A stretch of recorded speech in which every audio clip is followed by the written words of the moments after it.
السلام علیکم ورحمۃ اللہ وبرکاتہ۔ واٹس ایپ گروپ نمبر 1 میں اسامہ عبداللہ بھائی نے سوال کیا ہے کہ اگر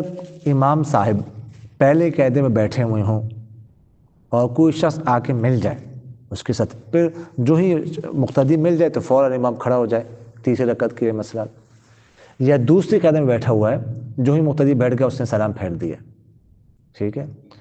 تو اب پہلی صورت میں کیا ہے، وہ تشہد پورا کر کے کھڑا ہوگا مقتدی، اس کے لیے کیا حکم ہے کہ یا فوراً کھڑا ہو جائے، اور دوسری صورت میں سلام پھیرنے کے بعد فوراً کھڑا ہو جائے، اس کے لیے کیا حکم ہے؟ دیکھو پہلی صورت میں تو اس کے لیے حکم یہ ہے کہ وہ تشہد پورا کر لے اور تشہد پورا کر کے پھر کھڑا ہو جائے۔ البتہ اگر یہ اس کے ذہن میں ہے کہ میں کھڑا ہوں گا تو اس سے پہلے امام رکوع میں چلا جائے گا اور میری رکعت نکل جائے گی، تو اس صورت میں پھر کھڑا ہو جائے، جتنا اس نے پڑھا ہے بس اتنا اس کے بعد کھڑے ہو کے اس کے ساتھ شامل ہو جائے امام کے ساتھ۔ اور آخری قاعدے میں جب امام سلام پھیرے دونوں طرف تو تسلی کرنی چاہیے کہ امام کے ذمے کوئی سجدہ سہو تو نہیں ہے، اس لیے کہ سجدہ سہو کا ایک طریقہ یہ بھی ہے کہ دونوں طرف سلام پھیرنے کے بعد 2 سجدے کیے جائے،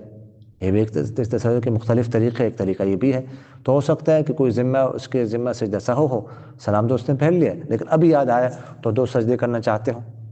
تو اس لیے پھر تو سجدہ سہو میں شامل ہونا پڑے گا مقتدی کو۔ جب دونوں طرف سلام پھیر دے، اس کو تسلی ہو جائے کہ اب امام نے سجدہ سہو نہیں کرنا، تو پھر اس کے بعد کھڑا ہونا چاہیے، جلدی نہیں کرنی چاہیے۔ جزاک اللہ۔